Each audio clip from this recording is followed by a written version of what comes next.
سخت ترین محنت سے عمل صالح فرمایا کرتے تھے، یعنی نیک اعمال کرنے میں مشقت کرتے تھے، بڑھا دیتے تھے نیک اعمال. جیسے نوافل عام دنوں میں اگر 10 نوافل پڑھتے تھے، ایک مثال دے رہی ہوں، تو ان دنوں میں نوافل کی تعداد بڑھا دیتے تھے. ہم یہ بھی کر سکتے ہیں کہ اگر ہم رکوع اور سجود کی جو تسبیحات ہم پڑھتے ہیں، وہ اگر ہم 5 دفعہ پڑھتے ہیں یا رکوع اور سجدے میں ہم 7 دفعہ پڑھتے ہیں، تو ہم ان کی تعداد بڑھا دیں، 9 دفعہ کر دیں، 11 دفعہ کر دیں، 15 دفعہ کر دیں، تو ان کی تعداد بڑھا دیں. رکوع اور سجود کو تھوڑا لمبا کر دیں. تو اس کی وجہ غالباً یہ کہ ان دنوں میں حج کا اجتماع منعقد ہوتا ہے، تو یہ کیونکہ ایام حج بھی ہیں. تو حج اسلام کے اراکین میں سے بنیادی اراکین میں سے ایک اہم رکن ہے، فرض عبادت ہے. تو ہر مسلمان مرد اور عورت جو حج کرنے کے لیے مالی اور جسمانی استطاعت رکھتے ہوں، ان کے لیے حج کرنا فرض ہے. تو ان دنوں میں کیے جانے والے مستحب اعمال کیا ہیں، یعنی کون کون سے کام کرنے چاہیے؟ کثرت سے نوافل کی ادائیگی، نمازوں کی فرض نمازوں کی مکمل پابندی کرنا، کثرت سجود سے قرب الہی کا حصول، یعنی ہم کیونکہ سجدے میں انسان اللہ کے سب سے زیادہ قریب ہوتا ہے، تو اس لیے سجدوں کی کثرت، مراد نفل نماز کی کثرت. اور نفل نماز میں آپ جانتے ہیں کہ فجر اور ظہر کے درمیان پڑھے جانے والے نوافل اگر وہ سورج نکلنے سے 15-20 منٹ کے بعد پڑھے جائیں تو وہ اشراق کے نوافل کہلاتے ہیں، اور اگر ظہر کی نماز سے تھوڑا سا پہلے پڑھے جائیں، آدھا گھنٹہ پہلے، تو ان کو چاشت کی نماز بھی کہتے ہیں. تو یعنی فجر کی نماز کے بعد، سورج نکلنے کے بعد سے لے کر ظہر کے وقت سے 15-20 منٹ پہلے تک جو نوافل پڑھے جاتے ہیں، جو فرسٹ ہاف میں پڑھے جاتے ہیں، اس کو اشراق کہتے ہیں. تو یہ نوافل بھی ہم پڑھ سکتے ہیں. نبی صلی اللہ علیہ وسلم 2 یا 4 بھی پڑھا کرتے تھے. اسی طرح سے چاشت کے نوافل جو ہے وہ 12 تک کی تعداد بھی ملتی ہے، کم سے کم 2 اور زیادہ سے زیادہ 12. تو جو ہماری ہمت ہو، جو ہماری محبت ہو، جتنی ہماری کوشش ہو، ہم کر سکتے ہیں. تو اسی طرح سے مغرب کے بعد بھی نوافل پڑھے جا سکتے ہیں، ظہر کے بعد بھی پڑھ سکتے ہیں. تو عصر کے بعد سورج غروب ہونے تک نوافل نہیں پڑھے جا سکتے. تو عشاء کی نماز کے بعد سے لے کر فجر کی نماز تک درمیانی اوقات میں آپ کسی بھی وقت 8 نوافل پڑھ لیں، یہ ہماری قیام اللیل ہو جائے گی، تہجد ہو جائے گی. تو جتنا ہم کر سکتے ہیں، جو ہماری کوشش ہو، تو اللہ تعالیٰ ہم سب کو توفیق دے. اسی طرح نفل روزے کا اہتمام کریں، کیونکہ اعمال صالح میں روزے بھی شامل ہیں. رسول اللہ صلی اللہ علیہ وسلم ذی الحج کی 9 تاریخ کو روزہ رکھتے تھے، اور 1 ذی الحج سے 9 ذی الحج تک روزے رکھنے چاہیے، جتنے ہم رکھ سکتے ہیں. اسی طرح یوم عاشور، اس دن بھی نبی صلی اللہ علیہ وسلم روزہ رکھا کرتے تھے. محرم میں بھی روزے رکھا کرتے تھے. ہر مہینے کے 3 روزے رکھنا، جنہیں ایام بیض کے روزے کہتے ہیں، 13، 14 اور 15. ہر مہینے کی چاند کی 13، 14 اور 15 تاریخ کو روزہ رکھنا بھی آپ صلی اللہ علیہ وسلم کی سنت میں شامل ہے. اسی طرح ہر پیر اور جمعرات کے دن روزہ رکھنا بھی نبی صلی اللہ علیہ وسلم کی سنت ہے. تو جو مسنون روزے ہیں، ان کا ہم اہتمام کرنا چاہیں تو ہمیں ضرور کوشش کرنی چاہیے. لیکن نفل روزے کے لیے ایک بات جس کی خاص طور پر تاکید کی گئی نبی صلی اللہ علیہ وسلم کی طرف سے، کہ شادی شدہ عورت اپنے خاوند کی اجازت سے یہ روزے رکھے گی، کیونکہ یہ نفلی روزے ہیں، یہ فرض نہیں ہے. لیکن شوہر کے حقوق فرض میں شامل ہیں، اس لیے اگر شوہر اپنی خوشی سے اجازت دیتا ہے تو ہمیں یہ روزے رکھنے کی کوشش ضرور کرنی چاہیے. اس کے علاوہ کثرت سے اللہ تعالیٰ کی حمد و ثنا بیان کرنا بھی ان ایام میں ایک معروف عمل ہے.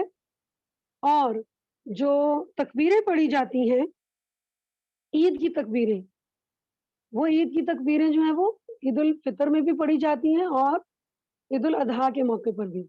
ابو ہریرہ رضی اللہ تعالیٰ عنہ اور عبداللہ ابن عمر رضی اللہ تعالیٰ عنہما بازاروں میں جاتے تھے، خود بھی تکبیرات کہتے اور لوگ بھی تکبیریں بلند آواز سے پڑھتے تھے.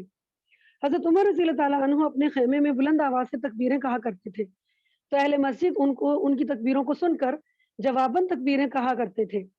عبداللہ ابن عمر رضی اللہ تعالیٰ عنہ نمازوں کے بعد گھر میں آتے جاتے پیدل چلتے ہوئے تکبیریں کہا کرتے تھے، اور بازاروں میں خاص طور پر. لیکن افسوس یہ کہ ان ایام میں یہ عظیم سنت آج ہمیں نظر نہیں آتی.